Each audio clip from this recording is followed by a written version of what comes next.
Tempo, com certeza, um dos assuntos mais importantes com os quais a gente deve se preocupar. Especialmente nos últimos meses de epidemia, de grande questionamento mundial, a percepção do tempo mudou. Para muitas pessoas, ficar dentro de casa parecia uma eternidade. Para outras, a sensação de que quando é que está começando, está terminando alguma coisa, desapareceu. Qual é a mesma diferença entre a segunda-feira e o fim de semana? Quantas pessoas estavam brincando, dizendo, puxa, que bom, né? Está chegando sexta-feira, vou ficar em casa, né? Porque a compreensão do tempo parece ter mudado completamente o seu caminho. Mas pensando sobre esse assunto agora, a gente vai ver de fato que uma das coisas mais importantes para poder definir a trajetória humana é a questão do tempo. E quando a gente olha o pensamento bíblico é tão interessante porque a Bíblia nos fala de um Deus que se revela através do seu nome e dos seus atos no eixo da história. O grande estudioso Oscar Cullmann gostava de fazer referência a exatamente isso, que Deus se revela preponderantemente no eixo do tempo. Por isso o texto tão extraordinário de Apocalipse 1:8 vai chamar a pessoa de Cristo Jesus de o Alfa e o Ômega, o princípio e o fim, aquele que era, que é e que há de vir. Parece apenas uma discussão teológica dogmática, mas você não faz ideia, eu não sei se temos tempo para discutir isso, você não faz ideia como isso envolve a nossa vida. Primeiro porque, no contexto fora da revelação bíblica monoteísta, a ideia de tempo ela sempre foi refém da relação com a natureza. Ou seja, o tempo era aquilo que tem a ver com o mito do eterno retorno. Ele é uma reprodução das estações, do ciclo anual e, portanto, ele não tem começo, meio e fim. Parece que tudo está simplesmente dando voltas. A grande dimensão daquilo que os estudiosos da fenomenologia da religião gostam de chamar de manifestação da consciência transcendental que se manifesta no contexto cristão e no contexto judaico-cristão nos diz o seguinte, olha, o tempo é uma realidade de sequência que pode ser percebido de maneira distinta, mas ele tem começo, meio e fim. Ele tem teleologia e ele caminha por um desfecho apoteótico em sintonia com a discussão do problema do mal, quando a santa utopia bíblica profetiza e aguarda a vitória do bem sobre o mal, trazendo uma cultura de esperança e de vida e nos colocando na dimensão que é necessário ocupar. Porque quando a gente pensa que a gente pode ser eterno, que a gente pode manipular a coisa para lá e para cá, nós simplesmente estamos tentando dizer que somos seres divinos, que podemos estar contra tudo que Immanuel Kant imaginava, fora do tempo e do espaço. A nossa condição nos coloca nessa posição. Portanto, o ponto de referência para que a gente organize o nosso calendário, a nossa vida, a nossa trajetória, a nossa condição de decidir o nosso futuro em função de sábias escolhas é um eixo maior que organiza a vida, o eixo da revelação divina, centrada naquele que marcou o seu calendário na parede da sua casa, Cristo Jesus, nosso Senhor, o Alfa, o Ômega, o princípio e o fim, o que era e o que é e o que há de vir.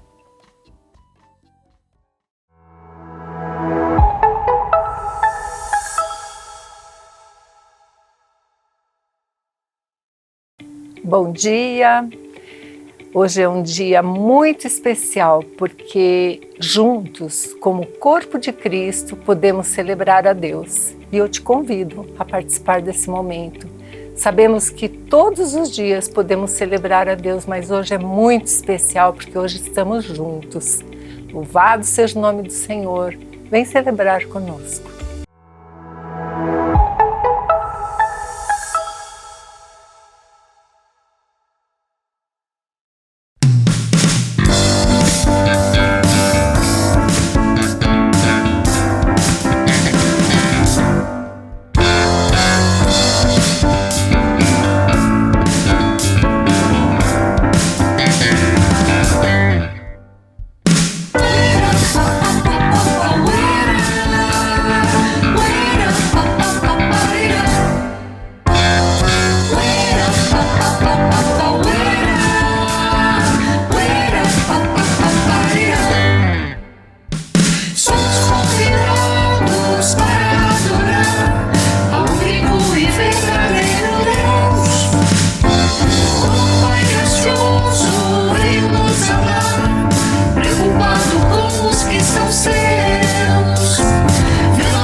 Olá, bom dia, boa tarde, boa noite a todos vocês. Aqui no Salmo 50 diz o seguinte, versículo 14. Ofereça a Deus em sacrifício a sua gratidão. Cumpra os seus votos para com o Altíssimo e clame a mim no dia da angústia. Eu o livrarei e você me honrará. Eu quero fazer esse convite para você agora, nesse momento, junto comigo, lembrar de tantas coisas Deus tem nos dado, o quanto Ele é maravilhoso em nossas vidas, para que a gente possa oferecer para Ele agora um coração grato. Lembra-se da vida que Ele tem nos dado, da salvação que Ele nos garante, do cuidado dEle que Ele nos dá quando nós passamos por um momento de dificuldade, o fato de nós termos acordado hoje, o fato de estarmos aqui louvando o nome dEle. Então é esse convite que eu faço para você. Tenha um coração grato hoje e ao longo da semana. Deus abençoe.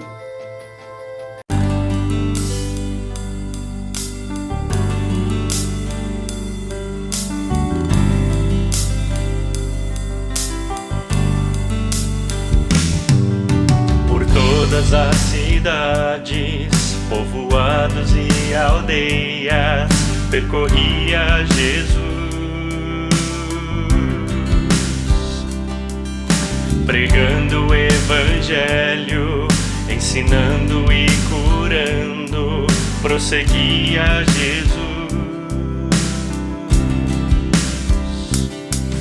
Vendo as multidões, cheio de compaixão, a seara é grande demais. Por todas as cidades, povoados e aldeias, percorreremos, pregando o evangelho, ensinando e curando, prosseguiremos, pois somos igreja dos trabalhadores, somos teu povo, Jesus. Somos teus pés, andando em toda parte. Somos tuas mãos, curando e abençoando. Somos teus olhos, à procura dos aflitos. Somos tua boca, proclamando o reino de Deus.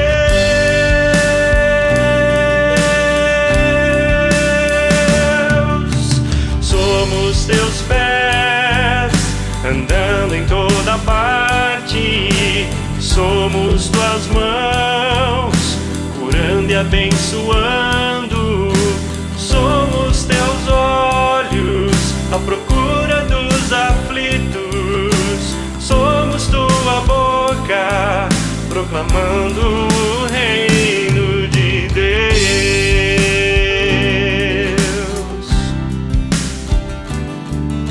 Por todas as cidades, por todas as cidades, povoados e aldeias, percorreremos, pregando o evangelho, ensinando e curando, prosseguiremos, pois somos igreja dos trabalhadores, somos teu povo, Jesus. Somos teus pés, andando em toda parte. Somos tuas mãos, curando e abençoando. Somos teus olhos, à procura dos aflitos. Somos tua boca, proclamando o reino de Deus.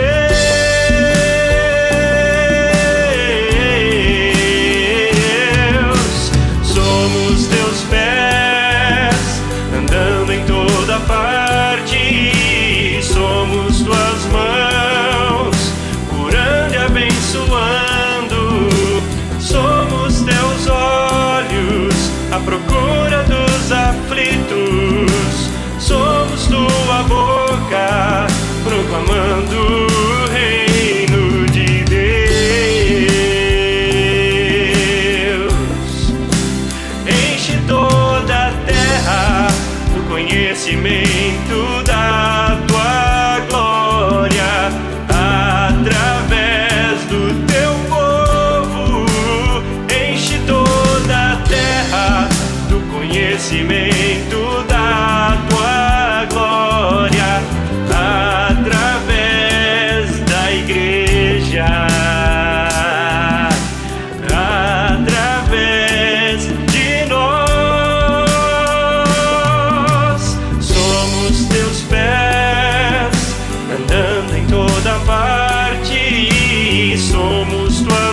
estão bem? Eu espero que sim. Eu fiquei pensando como é importante a gente estar animando uns aos outros na nossa fé, porque tem momentos na vida que a gente está passando, situações que a gente passa, que a gente fica tão desanimado e que a gente fica sem força e sem esperança também. Quando acontece isso comigo, eu olho para a cruz. E eu queria interceder por vocês agora, para que todos vocês, nesse momento, pudessem estar olhando para a cruz, seja para agradecer, seja para colocar sua petição, sua dificuldade, sua dúvida, seu coração inquieto. Olha para a cruz. Eu sei que de lá vem a nossa força e a nossa esperança. Vamos orar? Senhor, nosso Deus querido Pai, eu quero te agradecer, Pai, porque o Senhor é um Deus bondoso, um Deus amoroso, um Deus querido, que olha, Senhor, para as nossas dificuldades diariamente, Pai. Prepara cada dia para a gente, nos dá o respirar, Senhor, nos dá o levantar, Senhor, e sabe de todas as nossas necessidades, mesmo quando a gente não fala, Pai, mesmo quando nem nós mesmos sabemos, Pai. O Senhor sabe das nossas dificuldades, dúvidas e ansiedades. Senhor, eu venho agora interceder pelos meus irmãos, Pai, e por mim mesma, Pai, para que a gente nunca perca, Senhor, o olhar, Pai, para a cruz, porque é de lá, Senhor, que vem a nossa força, a nossa salvação e a nossa esperança, Pai. Que a cada dia, Senhor, a gente se lembre, Pai, de quem o Senhor é, Pai, e o que o Senhor fez por nós, ó Pai. Muito obrigada, Pai, por todas as adversidades que passamos, porque através dela podemos ver o seu amor, Pai, o seu cuidado, Pai, ver aquilo que o Senhor tem preparado para a gente, os teus propósitos, Pai, e nos ajuda, Pai, nos ajuda a permanecer firmes, Pai, inabaláveis, Pai, com o coração cheio de esperança.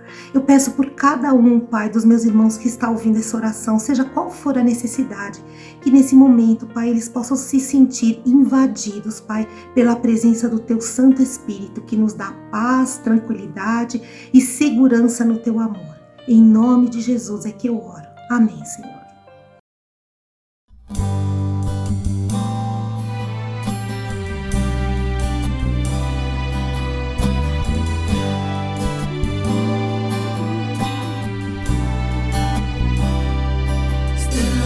Todos congregados aqui, certamente abençoados também. Há um clima, uma esfera de amor, uma força que se move entre nós. Ao novo Deus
muito bem-vindo a esse nosso tempo de reflexão tão especial aqui no canal da IBNU.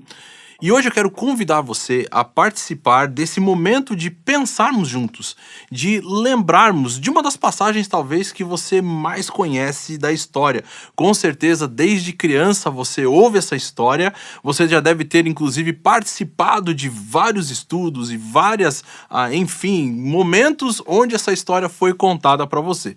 Então, meu objetivo não é trazer nada de novo, mas é simplesmente que a gente possa refletir um pouquinho e entender o agir de Deus no meio da sociedade, o agir de Deus na terra, e muitas vezes como os homens quando estão juntos, preparando algo, fazendo algo, ainda assim exige essa intervenção divina para dar direção e realinhamento na vida. E essa história que eu quero contar para vocês hoje, compartilhar com vocês hoje, tá lá em Gênesis capítulo 11, é a história da Torre de Babel. E eu gostaria de então, nesse momento, abrir a Bíblia contigo e a gente ler esse texto. Apesar de ser bastante conhecido, vale a pena a gente relembrar de tudo aquilo que está acontecendo aqui no nosso texto. Gênesis capítulo 11, versículos de 1 a 9, dizem assim: No mundo todo havia apenas uma língua, um só modo de falar. Saindo os homens do Oriente, encontraram uma planície em Sinear e ali se fixaram. Disseram uns aos outros: Vamos fazer tijolos e queimá-los bem. Usavam tijolos em lugar de pedras e piche em vez de argamassa. Depois disseram: Vamos construir uma cidade com uma torre que alcance os céus. Assim nosso nome será famoso e não seremos espalhados pela face da terra. O Senhor desceu para ver a cidade e a torre que os homens estavam construindo. E disse o Senhor: Eles são um só povo e falam uma só língua. E começaram a construir isso. Em breve nada poderá impedir o que planejam fazer. Venham, desçamos e confundamos a língua que falam, para que não entendam mais uns aos outros. Assim, o Senhor os dispersou dali por toda a terra, e pararam de construir a cidade. Por isso foi chamada Babel, porque ali o Senhor confundiu a língua de todo o mundo. Dali o Senhor os espalhou por toda a terra. O livro de Gênesis é um livro muito interessante, porque ele é o livro que nos dá a direção, vamos dizer assim, ou ele nos dá o norte, a gente poderia falar, para todo o resto da história que nós vamos encontrar da humanidade, para toda a história que inclusive chega na minha história e na sua história. É por isso que a gente precisa entender bem o livro de Gênesis, porque ele é a fonte primária, vamos dizer assim, daquilo que nós vamos entender, por exemplo, lá do livro de Apocalipse. Sem uma compreensão exata, sem uma compreensão bastante objetiva a respeito do livro de Gênesis, todo o resto vai perder o seu sentido, perder a sua direção e com certeza vai nos levar para caminhos que não são exatamente aqueles que nós devemos seguir. É por isso que entender todo o livro e entender como toda essa história ela faz parte também da minha vida e da sua vida é tão importante. O livro de Gênesis ele começa exatamente mostrando que no princípio Deus cria os céus e a terra. É ele que, esse personagem que vai ser então introduzido já com uma função específica. Ele é o criador de todas as coisas. Foi ele que então criou aquilo no sentido de que ele então existia e o resto ainda não precisava então ser criado. E a partir desse momento nós vamos perceber como a história vai começar a se desenrolar a partir desse ato grandioso de Deus. E esse ato tem a ver exatamente com o seu amor pela humanidade que ele vai criar. É interessante a gente observar que logo lá no primeiro capítulo, o texto vai dizer que a terra era sem forma e era vazia.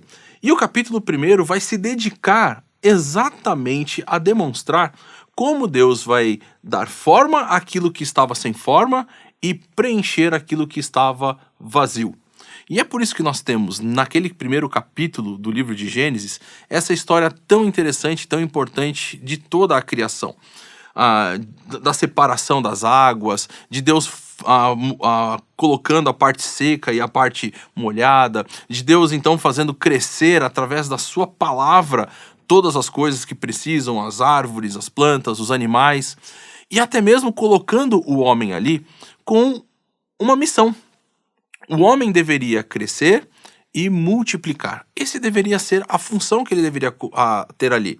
Deus vai dizer, ali no capítulo 1 ainda de Gênesis, que essa era a ordem que ele estava dando para aquele homem. Ele deve crescer, deve multiplicar e se espalhar por toda a terra. E essa premissa básica vai, de certa forma, também ao encontro de Deus exatamente estar desejando que toda a terra fosse coberta, fosse cheia, não só porque precisa ter muita gente na terra, mas exatamente porque a função do homem, como aquele que deveria dominar sobre toda a criação, deveria ser de cuidar da criação, deveria ser fazer a manutenção, vamos dizer assim, fazer todo o cuidado, despender do seu tempo para que tudo pudesse continuar, ser esse agente de Deus aqui na terra, cuidando da sua criação. Porém, a gente sabe que não é exatamente isso que acontece. Você, eu tenho certeza, que conhece bem a história. De uma forma trágica, triste, o capítulo 3 de Gênesis vai introduzir o fato de que o homem erra em relação às diretrizes, às normas que Deus deu. Você lembra muito bem do que acontece ali. Deus havia dito para o homem que ele poderia se satisfazer de toda a criação, no sentido que você tem a liberdade de comer de todas as árvores. Somente de uma você não deve comer, a árvore do conhecimento do bem e do mal. E o que vai acontecer? Exatamente essa árvore, depois da tentação que vem, o homem acaba comendo.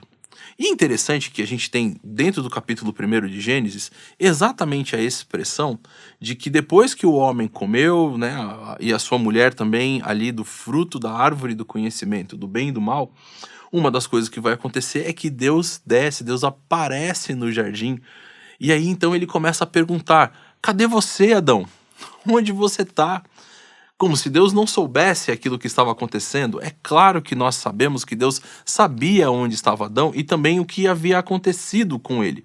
Mas toda essa forma muito bem estruturada da narrativa nos serve para demonstrar todo o cuidado que Deus tinha para com a sua criação, para com o homem, e como ele gostaria que o homem então tivesse respondido positivamente a toda aquele desejo, todas as diretrizes que ele havia dado. Porém, a história vai de mal a pior. Adão, ele, em vez de reconhecer e chegar e falar assim: Adão, Senhor, eu tô dessa forma porque eu fiz aquilo que não deveria, eu queria vir aqui para conversar contigo. Na verdade, em vez até de se esconder, estar ali esperando Deus chegar para poder ter essa conversa e resolver a sua situação, Adão não só se esconde, mas quando Deus chega para ele, Adão vai dizer: foi a mulher que tu me deste. A coisa vai ficando feia mesmo. Adão, ele vai demonstrando toda essa fragilidade da humanidade em relação a como ele deve se portar para com Deus e para com o seu semelhante, para com a pessoa que está ao seu lado. Essa pessoa, inclusive, foi aquela que ele disse: essa é osso dos meus ossos, é carne da minha carne.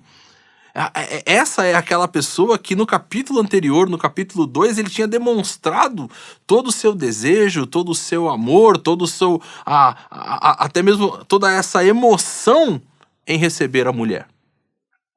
E aí a gente vai perceber que a história vai se degringolando, vai ficando cada vez mais complicada, exatamente nessas duas perspectivas, do amar a Deus e amar ao próximo. A coisa não funciona. E principalmente nas relações interpessoais, nós vamos perceber como a coisa fica feia. O capítulo 4 conta a história de dois irmãos, onde um assassina o outro. Caim, que mata Abel, o seu irmão.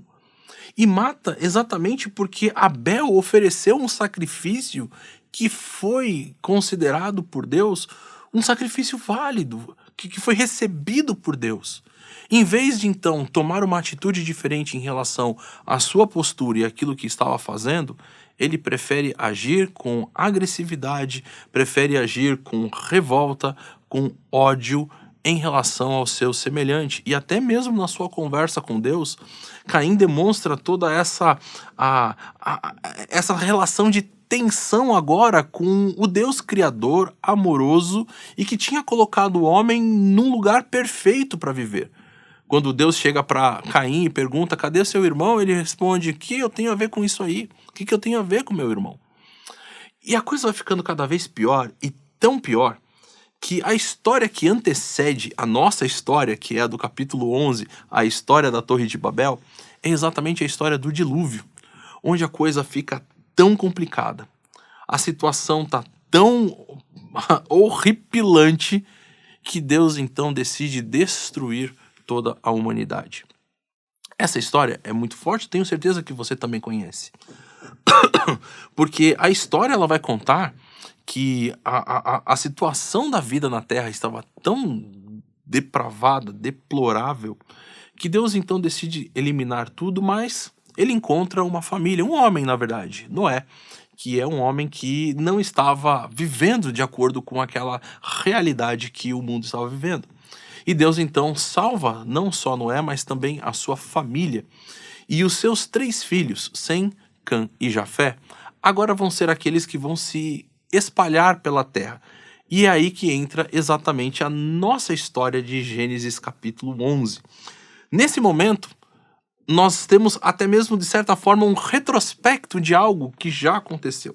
Se você quiser acompanhar comigo, dá uma olhada no capítulo 10 de Gênesis que você vai ter. Olha só o capítulo 10, o versículo 10. Vale a pena ler a partir do versículo 9, porque tem o nome do personagem. Ele diz assim: ele foi o mais valente dos caçadores e por isso se diz valente como Nimrod, que é o nome desse personagem. No início, o seu reino abrangia Babel, Erec, Acade, Calné, na terra de Sinear. Então nós temos essa primeira aparição da cidade da Babilônia, essa primeira aparição dessa cidade que vai ser a cidade palco, o lugar da ação da nossa história do capítulo 11. Só que mais um pouquinho para frente, ainda no capítulo 10, nós temos os descendentes de Sem. E lá no versículo 21 começa a falar que Sem, irmão mais velho de Jafé, também gerou filhos. Sem foi o antepassado de todos os filhos de Éber. E ele apresenta então Éber como esse personagem que é interessante. E no versículo 25 você tem a história dos descendentes de Éber. E ele diz assim: a Éber nasceram 2 filhos. Um deles chamou Peleg, porque em sua época a terra foi dividida. Seu irmão chamou-se Joquitã. Então no versículo 25 do capítulo 10 já há uma menção a respeito dessa questão da divisão da terra. Essa história é a história que vai ser contada no capítulo 11 do livro de Gênesis. Aliás, o próprio capítulo 10, ele termina com essa menção. Olha só o que vai ser o versículo 31 do capítulo 10. São esses os descendentes de Sem, conforme seus clãs e línguas, em seus territórios e nação. São esses os clãs dos filhos de Noé, distribuídos em suas nações, conforme a história da sua descendência. A partir deles, os povos se dispersaram pela terra depois do dilúvio. Então nós vemos que essa história, a história do capítulo 11, que mostra o que acontece, é essa história que já havia sido colocada no capítulo 10, de que houve essa dispersão. Porém, não foi tão simples como pode parecer. O que vai acontecer? O texto vai narrar, de certa forma, como o homem se rebelava contra Deus e tinha essa atitude de manter a sua rebelião para com Deus. E a história do capítulo 11 começa, parece que até de uma certa forma muito boa. Olha que interessante como nós temos no capítulo 11 essa menção. No mundo todo havia apenas uma língua, um só modo de falar. Parece que a situação é talvez uma situação que na sua vida hoje aí você olha e fala assim: era isso que eu queria. Gente, quantos problemas nós temos na nossa sociedade exatamente pelo fato falho da comunicação.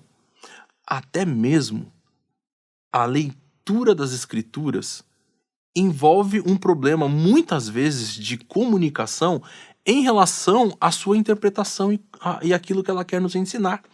Isso por quê? Porque dentro da realidade da comunicação, muitas vezes o que nós temos são esses problemas, esses ruídos, essa má interpretação, e talvez você já deve ter passado por isso, com certeza, de você ter falado algo e você tinha uma intenção naquilo que você falou, mas a pessoa entendeu de outra forma e criou-se uma certa tensão, um certo atrito, ou talvez ao contrário, você ouviu algo de uma pessoa da qual você interpretou de uma forma, mas a pessoa depois falou, mas não foi com essa intenção que eu quis falar.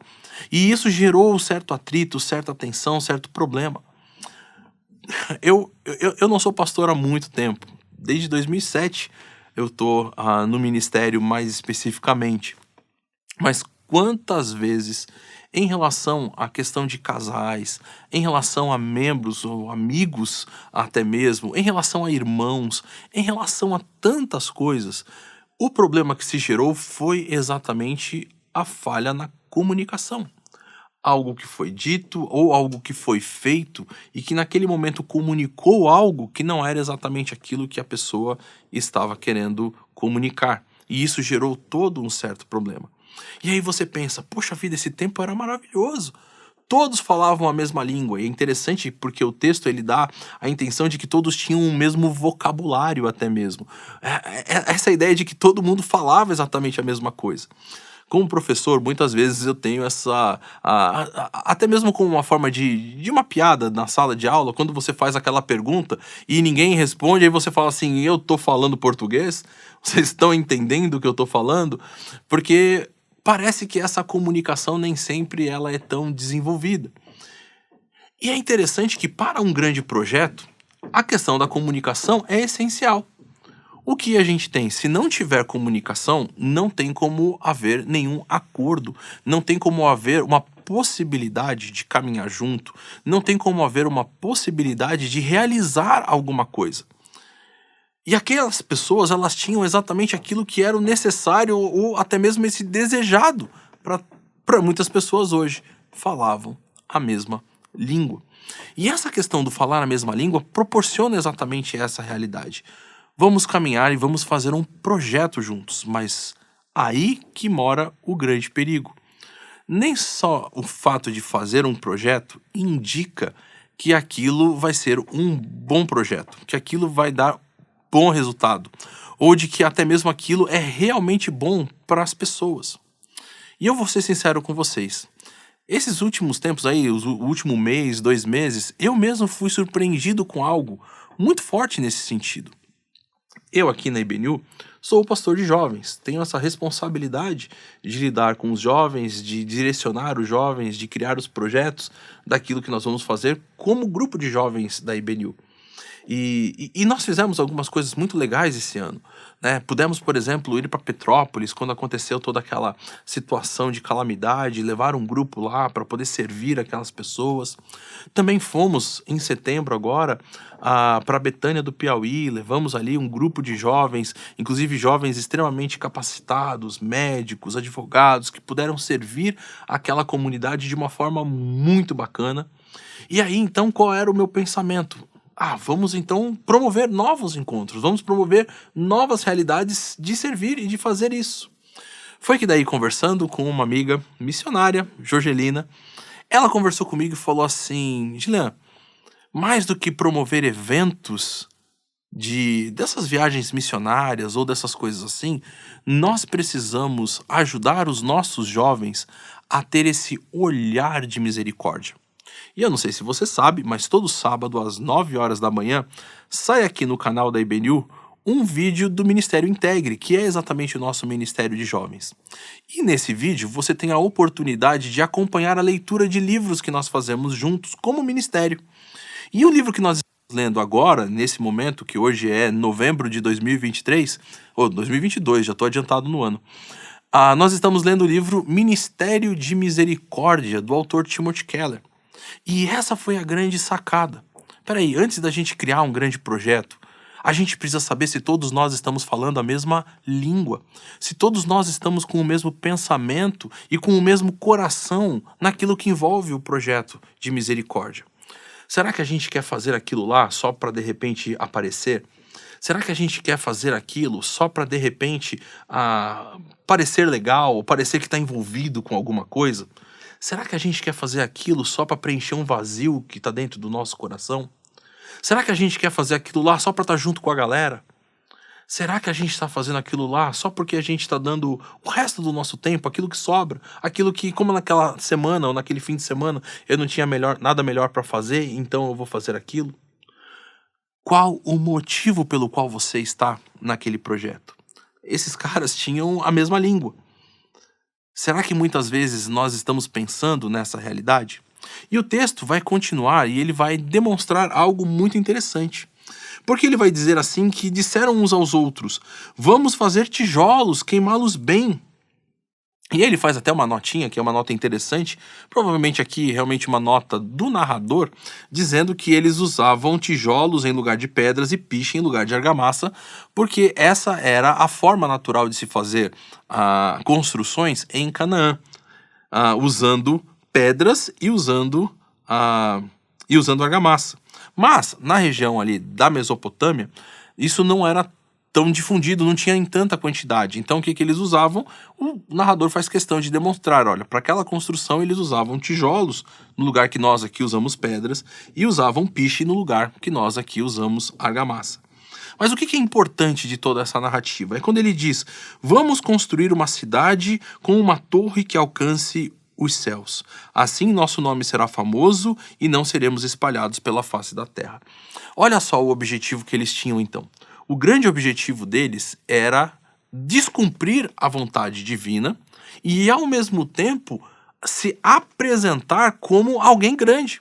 Nós vimos no capítulo 10 que a terra estava se dividindo, que na verdade as pessoas estavam se espalhando. Os filhos de Sem, de Cã e Jafé estavam se espalhando pela terra. E o que era o objetivo desses aqui? Ser grande, ter um nome grande, ser alguém que é notado pelas outras pessoas, ser alguém que as pessoas vão olhar e vão, olha, essa é a pessoa, esse é o cara. E gente, nada errado com receber elogios, nada errado. Mas o grande perigo é quando esses elogios passam a fazer, vamos dizer assim, passa a ter uma morada maior do que deveria, talvez, no nosso coração, passam a nos definir. E se na verdade então ninguém chegar pra mim pra dizer que foi bom, de que eu sou o melhor, daí a coisa não faz sentido mais. Aí eu não quero mais brincar. Eu tiro a minha bola e levo embora. E é exatamente isso que não pode e não deve acontecer na nossa vida cristã. A gente precisa ter um olhar bem objetivo sobre como essas coisas precisam acontecer. E sabe, na história nós temos algumas percepções bem interessantes disso. Uma delas está lá no livro de Daniel, no capítulo 4. Eu gostaria de ler com vocês um pouquinho desse texto, porque o texto é bem interessante. Daniel, capítulo 4. Peraí, deixa eu achar. Daniel, no capítulo 4. Conta a história de Nabucodonosor. Nabucodonosor foi um grande rei da Babilônia. Foi, na verdade, o rei que, inclusive, conquista o reino do sul, Judá, e destrói Jerusalém e leva os cativos.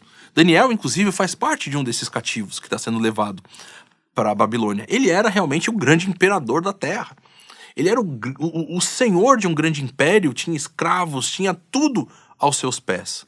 Até que chega um momento onde ele mesmo vai colocar isso tudo na sua vida. E aí o que acontece? O texto vai dizer assim, lá no capítulo 4. Ele diz assim, versículo 4, Nabucodonosor estava satisfeito e próspero em casa no meu palácio. Então mostra que ele estava ali no seu lugar já totalmente de cobertura, vendo todas as coisas. E o que vai acontecer nesse texto é exatamente que Nabucodonosor ele vai olhar para tudo e diz, tudo isso é fruto das minhas mãos. São as obras do meu poder. É aquilo que eu tenho.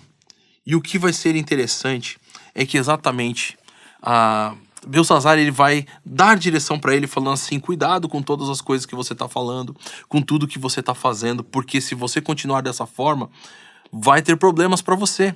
E não é que é exatamente isso que acontece. Ele inclusive vai dizer assim no versículo 27. Vale a pena ler a partir do 24. Essa é a interpretação, ó rei, e este é o decreto que o Altíssimo emitiu contra o rei, meu senhor.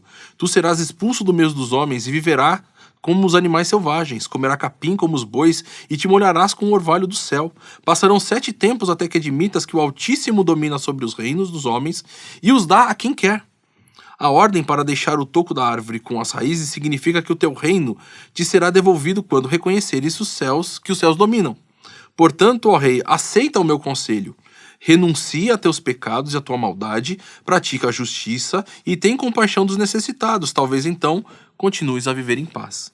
Mas não é isso que acontece.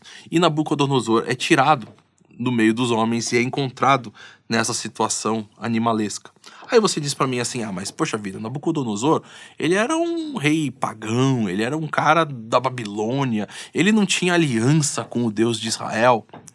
Mas é aí que a história parece nos dar outras indicações. Porque nós temos um grande rei de Israel que também cai numa situação bastante parecida. Se você lembrar do texto, é o texto de 2 Samuel, o capítulo 24. É o texto que narra essa história. É a história do recenseamento que Davi manda fazer. E olha só que interessante que vai ser esse texto. Porque Davi é o rei de Israel. E não é só um rei. Ele é o rei segundo o coração de Deus. E o que esse rei segundo o coração de Deus vai fazer? Vai exatamente tentar olhar para o seu poder e falar assim, tudo isso é meu. É o meu poder. Sou eu que domino sobre todas essas coisas. E é nesse momento que Davi exatamente recebe de Deus a punição por aquela situação, por ter permitido que o seu coração se enchesse de orgulho, se enchesse de egoísmo, de si mesmo e perdesse a compreensão de que na verdade tudo que nós temos e somos é dádiva de Deus, foi Ele que nos deu. E aí que a nossa história de Gênesis capítulo 11, ela ganha essa dimensão, porque ela envolve exatamente a situação minha e sua, quando muitas vezes estamos enganados, achando que estamos fazendo algo bom, quando na verdade lá dentro do nosso coração, a única coisa que a gente quer é ser reconhecido, é ter um nome grande, é parecer alguém de uma forma que, de repente, não é exatamente aquilo que Deus está fazendo. E é nessa hora que a gente se desvia exatamente daquele caminho que Deus tinha traçado pra gente. E a gente, então, vai construir a nossa cidade, a nossa fortaleza, o nosso lugar. Nós vamos construir aquilo que vai chegar até o céu. Eu não preciso dele aqui. Eu mesmo vou chegar lá aonde eu preciso chegar, aonde eu quero chegar, aonde eu mereço chegar. E não é essa a grande verdade. Na verdade, o texto é tão irônico, e vale a pena você acompanhar aí, que quando esses homens eles olham e falam assim, nós vamos construir uma torre que vai chegar até os céus, o texto começa dizendo assim no versículo 5, o Senhor desceu para ver a cidade e a torre que os homens estavam construindo. E olha só que coisa bacana. Parece, e agora aqui, estou dando a minha percepção do texto. Mas olha só, parece que os homens vão falar assim, nós vamos fazer algo que é muito grande. E Deus está olhando lá de cima e fala assim, eu vou ter que descer para ver, porque não dá para ver daqui. A coisa é muito pequena. E por mais que o homem fique tentando construir coisas grandes, para ficar no lugar de Deus, para tentar colocar o seu nome como grande, na verdade nada disso faz sentido. Porque Deus está acima nos céus. Ele é o Senhor de toda a terra. E ele então precisa descer para ver aquilo que, aos olhos do homem, era uma grande obra. Era uma situação de extrema realidade. E aí que a coisa vai ficar tão bacana. Porque quando a gente pensa nessa questão de Deus descer, nós temos pelo menos 2 situações que marcam muito a história da humanidade. A primeira delas é quando Deus desce através de Jesus naquela manjedoura. O grande projeto de Deus, de resgatar a mim e a você, de trazer sentido e realinhamento para a humanidade, vem através de Deus descer naquele lugar simples e humilde, naquele lugar que ninguém falaria que era de uma coisa grande, que era de uma coisa que vai mudar a história e o rumo de todas as coisas. Mas aquela noite é um marco, porque nossa humanidade é dividida entre antes e depois daquele menino que nasceu naquele lugar tão simples e sem nenhuma grandiosidade. Mas ele era exatamente o Deus encarnado.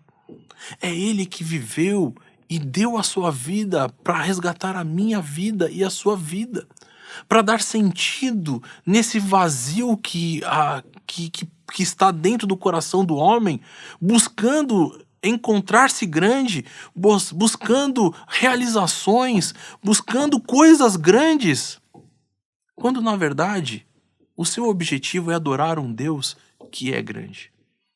Quando o seu objetivo é se prostrar e se render diante dos pés desse Deus que é o Deus maravilhoso, criador, sustentador e doador da vida. E aí que a gente começa a ser realinhado na vida. É aí que nós temos essa possibilidade de ter a vida transformada.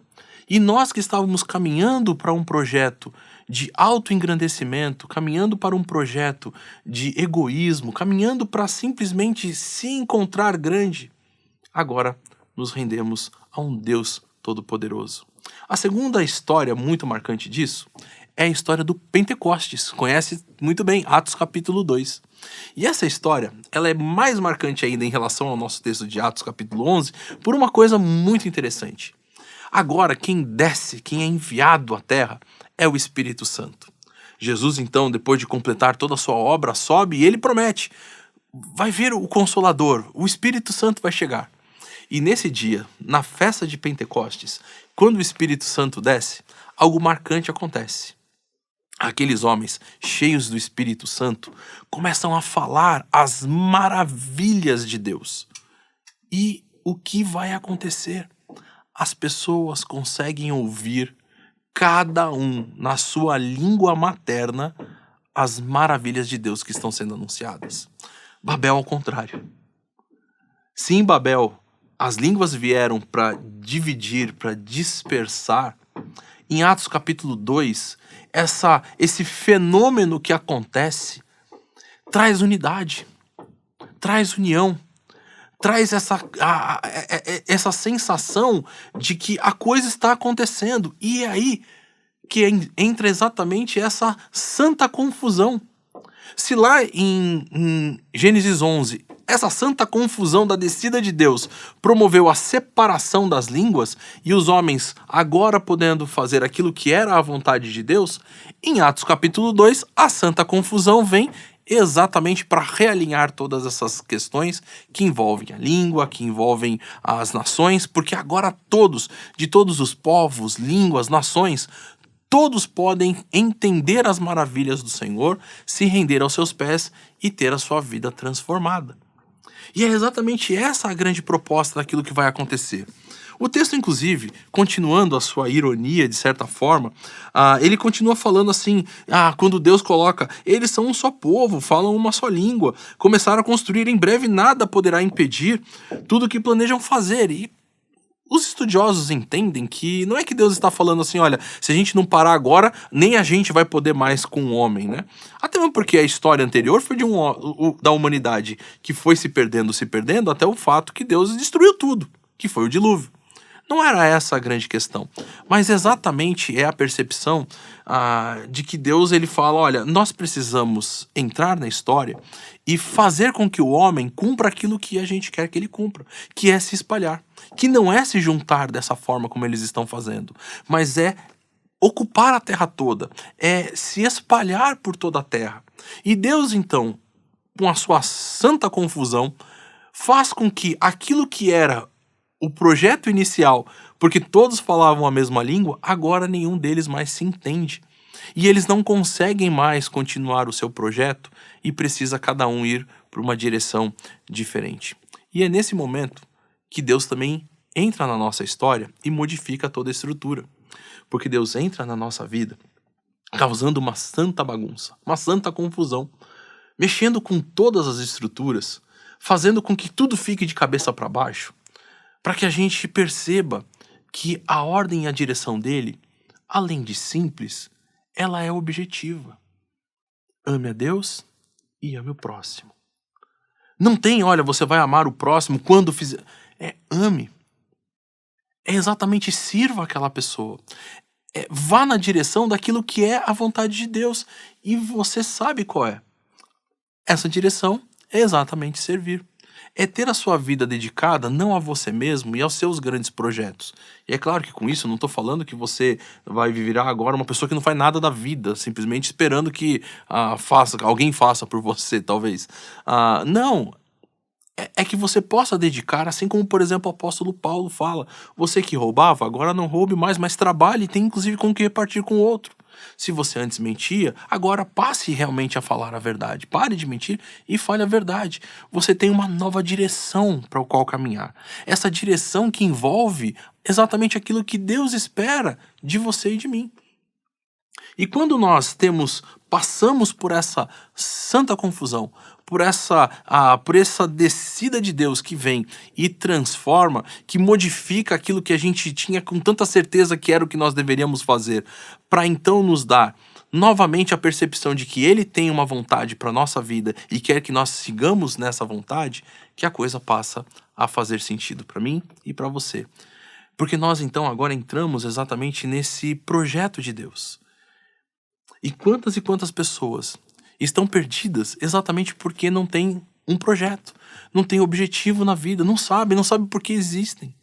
E nós sabemos por que nós existimos. Nós existimos para amar a Deus e amar o próximo. Nós existimos para servir ao nosso semelhante com todo o nosso coração. Que Deus te abençoe.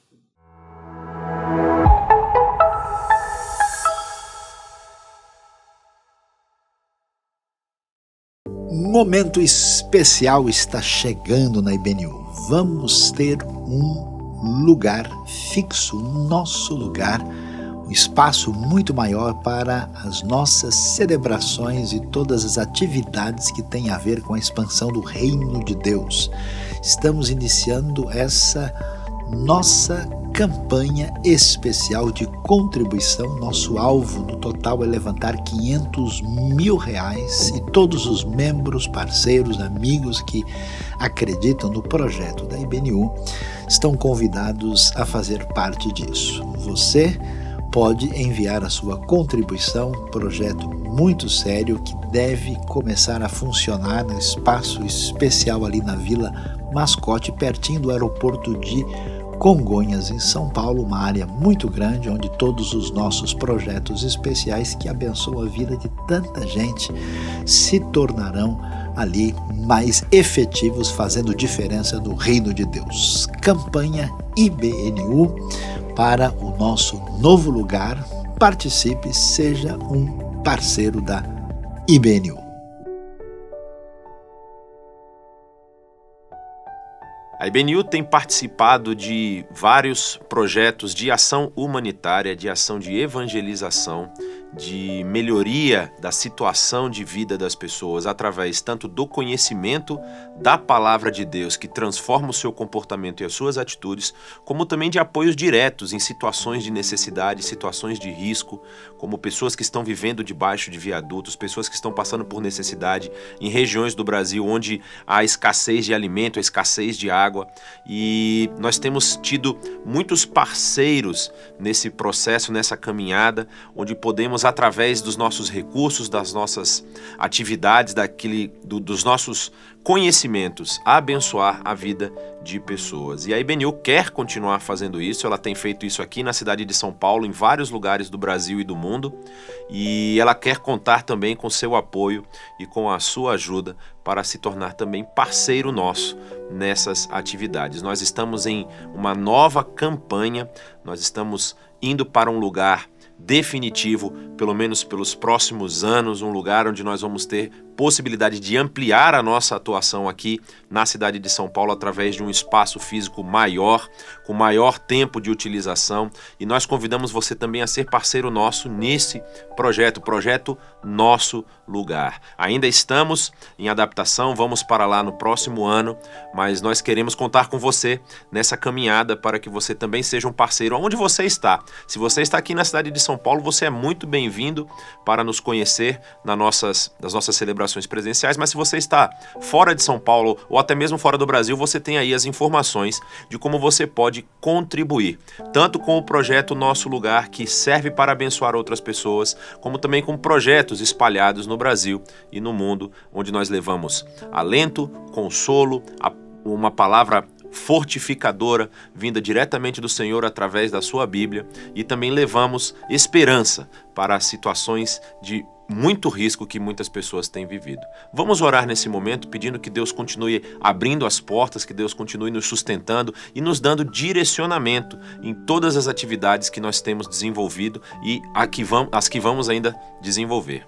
Pai, nós te agradecemos porque nós sabemos que tudo que temos e somos vem das tuas mãos, e nós temos visto com os nossos olhos a tua mão de poder abrindo portas para que nós entremos e atuemos como ferramentas tuas na transformação das vidas das pessoas, seja nos comportamentos que elas têm, seja nas situações de risco e de vulnerabilidade que elas têm vivido, através de projetos tão impactantes e importantes que o Senhor tem colocado diante de nós e que nós temos tido a oportunidade de apoiar. Mas nesse momento nós te pedimos sabedoria em como lidar com os nossos recursos, como sermos fiéis mordomos daquilo que o Senhor tem depositado em nossas mãos, e te pedimos também sabedoria nos recursos que têm chegado aqui na IBNU, que nós apliquemos esses recursos para abençoar vidas, para expandir o conhecimento desse teu amor expresso através do sacrifício de Cristo Jesus, que transforma e muda a nossa situação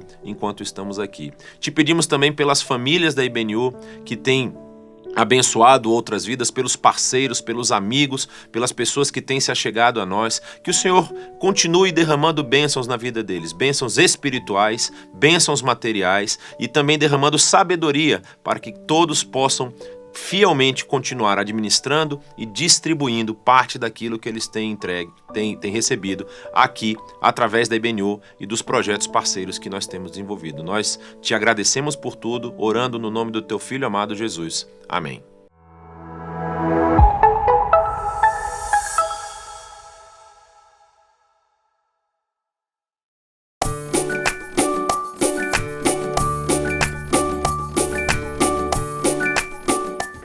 Oi, turminha, tudo bom? Hoje eu tava aqui arrumando os brinquedos da Aurora e aí eu comecei a lembrar, encontrei isso aqui, já explico. E comecei a lembrar do tema do nosso mês, né? Que é sobre usar, reutilizar, dar novas formas para as coisas, e sobre o contentamento, que a gente aprender a ser feliz com aquilo que a gente tem, com todos os presentes que Deus nos dá diariamente. E aí, eu lembrei até de uma passagem de Lucas que diz, né, cuidado com a ganância. Basicamente isso, ele fala, cuidado com a ganância. O homem não é medido pelas coisas que ele tem, pela quantidade de coisas que ele tem. Então vou explicar pra vocês mais ou menos o que aconteceu esse fim de semana. Nesse fim de semana, a Aurora tava brincando com os brinquedinhos dela e ela sentiu falta de um brinquedo específico. Já fazia muito tempo que ela não brincava. Que era uma tangerininha bem pequenininha, era tipo um gelinho, sabe? Que ela tinha. E ela chegou, mãe, cadê minha tangerina? Cadê minha tangerina? Procurando. E aí eu fui explicar pra ela que era um brinquedo que ela já não brincava mais, que eu tinha doado pra outra pessoa. E ela ficou muito triste na hora que eu falei isso pra ela. E aí eu aproveitei esse momento pra explicar pra ela algumas coisas. Expliquei que ela já tinha muita coisa, né? Que ela tem que aprender a dividir, aprender que tem outras crianças que não tem tanto, que a gente compartilha, que a gente pode ajudar outras crianças a se divertirem também. Fala do contentamento, que a gente tem que ser contente com aquilo que a gente tem. E aproveitei pra fazer essa tangerininha aqui de papel, porque ela continua muito triste, né?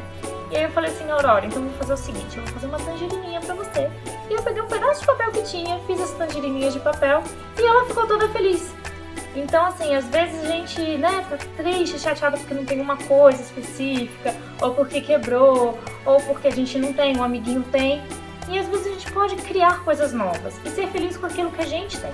Então eu aproveitei esse momento para explicar isso para minha filha e não deixei ela sem. Eu dei uma forma, criei um jeito dela poder ter uma tangerininha dela e ela ficou tão feliz, gente, que ela até falou assim: mamãe, essa aqui você não doa não, tá? Mesmo sendo só o papel. Então essa daqui vai ficar aqui nos brinquedinhos dela, porque eu sei que ela vai brincar bastante. Mas eu achei importante compartilhar isso com vocês, porque às vezes na nossa vida a gente fica só pensando no que a gente não tem. E em vez de buscar outras formas, às vezes, de ter aquilo que a gente gostaria de uma forma diferente, criar coisas novas, né? Nossa imaginação pode criar tantas coisas novas. E também a gente ser grato a Deus pelo aquilo que a gente já tem. Então, contentamento é isso, pessoal. A gente poder ser grato pelo aquilo que a gente já tem. E a gente tem tanta coisa, né? Independente dos brinquedos, a gente tem saúde, a gente tem a nossa vida, a nossa família, paz. Principalmente a gente tem Deus na nossa vida. Então hoje eu quero agradecer com vocês por tudo aquilo que a gente tem, tá bom? Vamos lá? Senhor meu Deus, muito obrigada por estar a cada dia olhando por nós, nos dando o presente do nosso dia e que a gente possa aprender a ficar contente com tudo isso que o Senhor nos dá. Que a gente pare de olhar para aquilo que nos falta e possa ver tudo aquilo que nós temos em abundância, que a sua presença nos permite ter.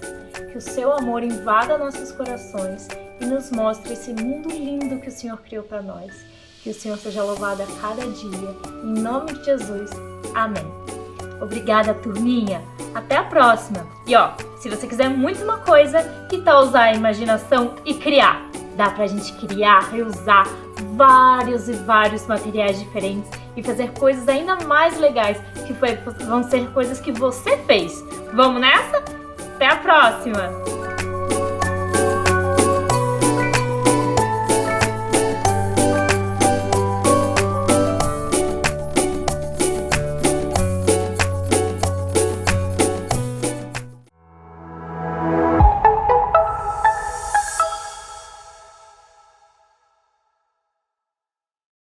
A Assembleia Ordinária Anual da IBNU vai acontecer no dia 4 de dezembro pela manhã. Queremos que todos aqueles que são membros da IBNU, que puderem, que estejam presentes ali no nosso encontro presencial no WTC, na parte de amanhã do dia 4 de dezembro. Então não se esqueça, é uma exigência legal, jurídica, e nós precisamos fazer isso todos, então sem falta, 4 de dezembro pela manhã, Assembleia Ordinária da IBNU.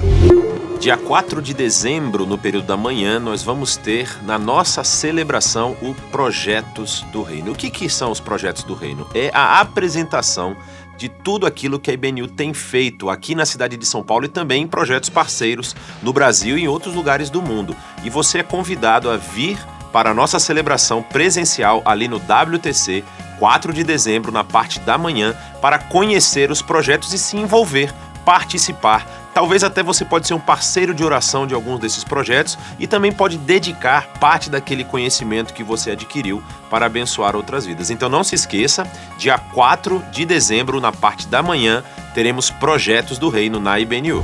Você já ouviu falar em justiça? E sabe como é que a Bíblia fala sobre isso? Então, nós estamos estudando agora sobre Amós. É tão relevante, é tão atual, que você precisa nos acompanhar. Então, vem aí que de sábado a gente está estudando Amós às 19 horas. E às quartas a gente tem o apóstolo do amor, né? Ele falando, João, mandando as cartas e falando sobre coisas muito importantes que você precisa aprender. Então, às quartas-feiras, às 19 horas e aos sábados, às 19 horas. Vem que tá terminando aí, então fique com a gente e aprenda bastante sobre a Bíblia. Obrigada por participar de mais uma celebração da IBNU. Sigam a IBNU nas redes sociais, Instagram, Facebook, no YouTube. Compartilhe com seus amigos a mensagem e vamos juntos por mais uma semana. Que Deus os abençoe.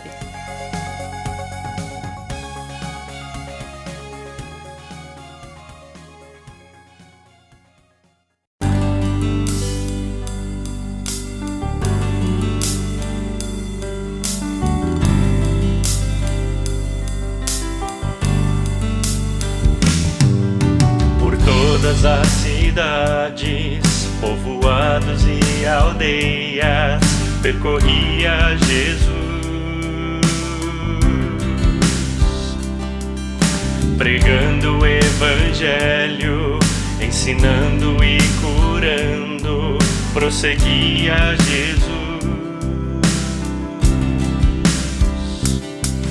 Vendo as multidões, cheio de compaixão, a seara é grande demais. Por todas as cidades, povoados e aldeias, percorreremos, pregando o evangelho, ensinando e curando, prosseguiremos, pois somos igreja dos trabalhadores, somos teu povo, Jesus, somos teus pés, andando em toda parte, somos tuas mãos, curando e abençoando, somos teus olhos, à procura dos aflitos, somos tua boca, proclamando o reino de Deus.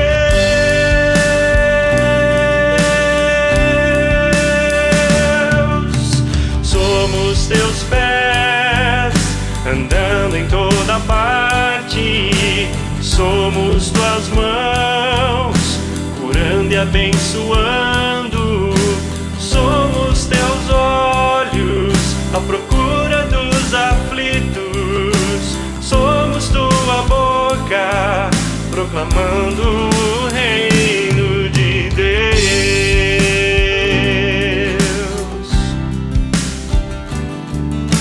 Por todas as cidades,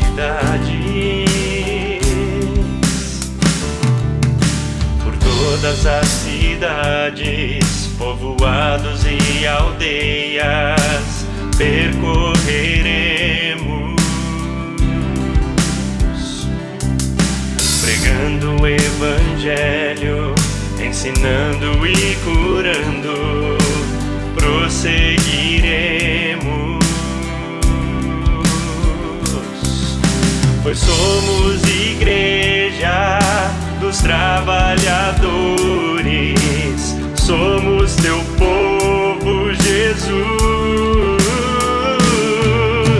somos teus pés, andando em toda parte, somos tuas mãos, curando e abençoando, somos teus olhos, à procura dos aflitos, somos tua boca, proclamando o reino de Deus.